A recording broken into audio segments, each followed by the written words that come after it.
Buenas tardes.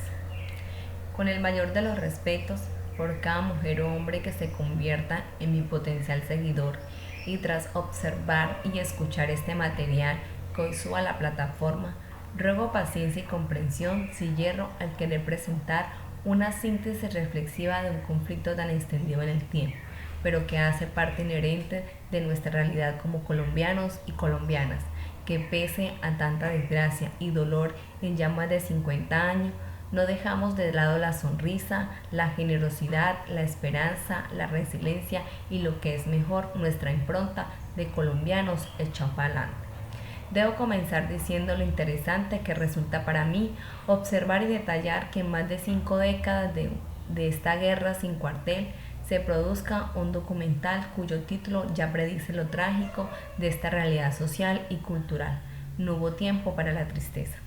Este material, producido al parecer en el año 2013, entrega una cruenta radiografía de lo acontecido durante tanta guerra entre propios, conflicto interno armado que de a un lado ha tenido una población presa del terror, el miedo, la indiferencia y lo peor, el silencio, las víctimas del conflicto, que apenas se visualizaron y comenzaron a levantar su voz de manera legal y coordinada a partir del año 2014.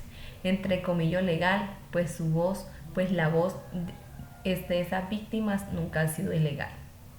Por otra parte, los victimarios cuya motivación inicial de lucha por el pueblo y para el pueblo ha mutado transformando su identidad de movimiento ideológico para terminar convirtiéndose en opresores y victimarios de su propio pueblo.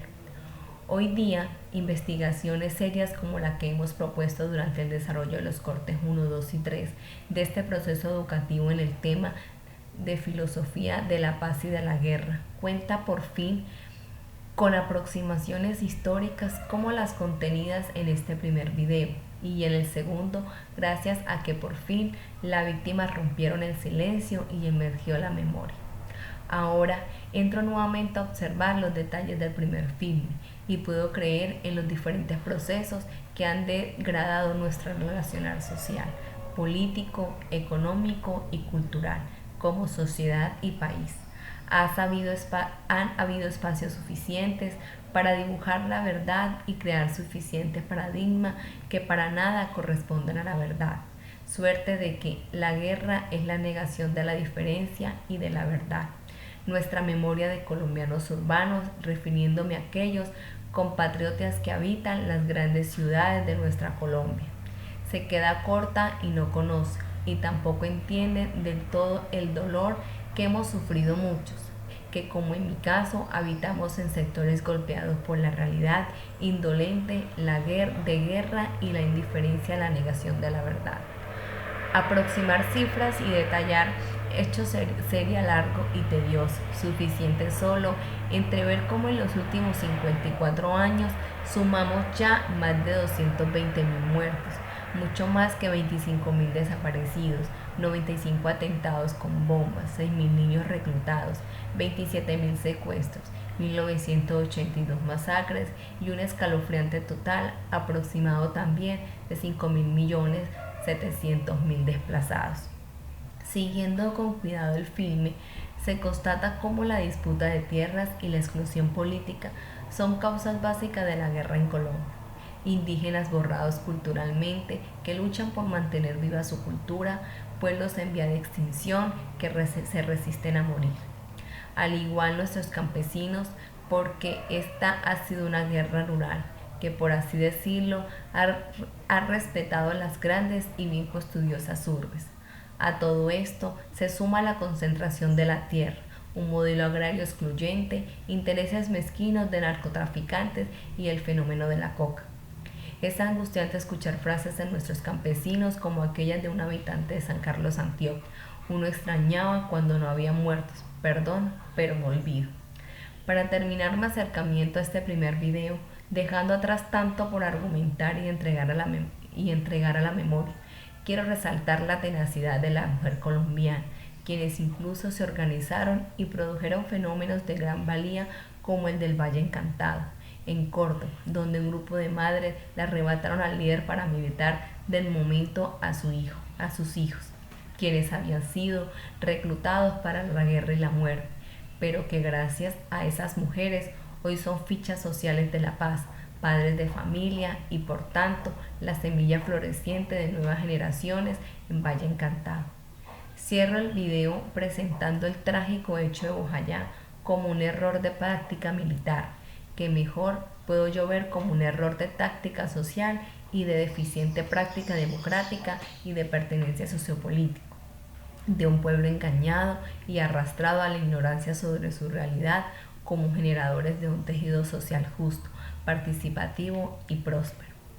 Antes de ir al último video y como aporte personal, veo hasta acá el reflejo práctico de la teoría expuesta por Judith Butler y encuentro en estos acontecimientos de nuestra realidad social colombiana de finales del siglo pasado y comienzos de este la creación y validación sociocultural de marcos de guerra, que han venido imponiendo una identidad y propósitos falsos al quehacer de nuestra realidad republicana y democrática. Dichos principios fundamentales y métodos que con base en Butler nos atrevemos a llamar marcos epistemológicos deben redefinirse y partiendo de concentrar nuevamente nuestros esfuerzos para crear identidad y sentido de pertenencia sociocultural, trazar necesariamente definiciones éticas y antropomorfas para conocernos mejor y procurar así procesos menos violentos y más alejados de la guerra. Cerrando ya mi reflexión, debo hacer un acertamiento del último video, Bojayá, la guerra sin límites. Este producto audiovisual detallada lo acontecido en el municipio de Bojayá, en el departamento del Chocó. El epicentro fue la capilla de Bellavista y los acontecimientos se sucedieron el día 2 de mayo en el año 2002. Ya es bastante doloroso solo repetir las cifras del mismo día y encerrados adentro de la estructura católica. 79 muertos, de ellos 48 menores, además 115 heridos afrodescendientes. Todo, al parecer, fue un error táctico militar entre guerrilleros del bloque José María Córdoba, de las extintas FARC, en un ataque que adelantaron contra paramilitares del bloque Hermes Cárdenas. Lo aquí visualmente convertido en crónica de aquellas masacres realmente es un relato escalabroso, sobrecogedor, cuestionadamente aterrador y esperanzador. Esto último puede sonar irónico, pero en medio de tanta crueldad que es propio y reflejo de la guerra, la esperanza y resiliente actitud de los protagonistas que sufren su rigor y furia siempre deja una estela de futuro, el ser humano que se levanta y retoma su camino. Junto a Bojayá, poblaciones cercanas como Vigía del Fuente, Pipinijí y otras se convirtieron en protagonistas obligados de este etnocidio en el atrato colombiano. Aquí se desveló además la cínica relación que ha existido entre paramilitares y altos mandos militares. Este documental filmado y producido en el año 2010 muestra cómo en Bojayá se transfirieron todos los presupuestos de los derechos y también denuncia cómo a la fecha el Estado no ha cumplido con el establecimiento de la verdad y el ejercicio real de la justicia. Bojayá fue abandonado durante y después de la tragedia.